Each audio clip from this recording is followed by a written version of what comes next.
یار پیسے رات کو ہی آئے تھے، میں سوچ رہا تھا مجھے تو ضرورت نہیں، اللہ نے کس کا نصیب میرے گھر میں بھیج دیا، مجھے تو حاجت ہی نہیں تھی، اب پتہ چلا پیسے تیرے تھے۔ اللہ نے حسین کی ڈیوٹی لگائی ہے کہ جا کے دے آ۔ حضرت اسامہ بن زید رو پڑے، فرمانے لگے اللہ آپ کو بہترین صلہ عطا فرمائے۔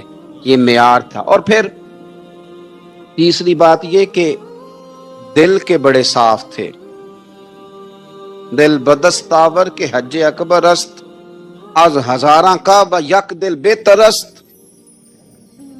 شیخ سعدی کہتے ہیں کہ درویش کہتے ہیں کہ کسی کا دل رکھ لینا نا، دل راضی کر دینا، کعبے کا 1000 بار حج کرنے سے بہتر ہے۔ دل بدستاور کے حج اکبر است، کسی کا دل راضی کرنا حج اکبر ہے۔ امام بڑا ہی پیار کرتے تھے، گھوڑے پہ جا رہے تھے، کچھ فقیر غریب لوگ بیٹھ کے روٹی کھا رہے تھے، کہاں رہے تھے؟ سڑک کے کنارے۔ تو امام زین العابدین فرماتے ہیں کہ جب امام حسین گزرے تو انہوں نے آواز دی، حضور دل کرتا ہے ہمارے ساتھ بیٹھ کے روٹی کھائیں۔ دوستو، اگر آج کے اس بیان نے آپ کے دل کو چھو لیا ہو، اگر اس بات نے آپ کے دل کو تھوڑا سا سکون دیا ہو، تو اس ویڈیو کو لائک ضرور کریں اور پیر اجمال راضا قادری بیان ٹی وی کو سبسکرائب کر کے بیل آئیکن دبانا نہ بھولیں۔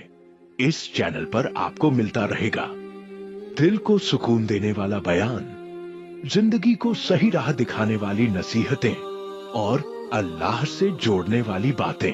اس بیان کو اپنے دوستوں، گھر والوں اور چاہنے والوں کے ساتھ شیئر ضرور کیجیے، ہو سکتا ہے آپ کے ذریعے کسی پریشان دل کو سکون مل جائے۔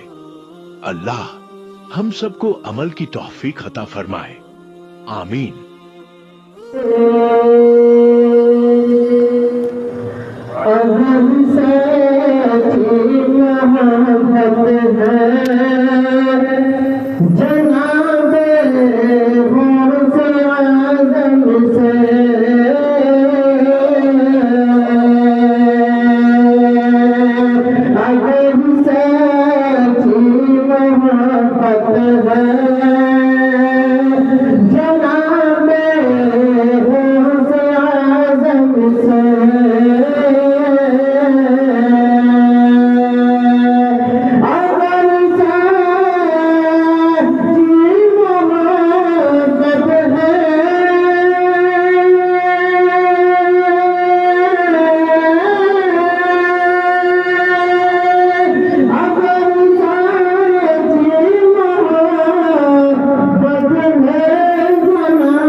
کتنا پیارا شعر سے فرمائے محمد صلی اللہ علیہ وسلم، سبحان اللہ۔ جنت غوث کا جلوہ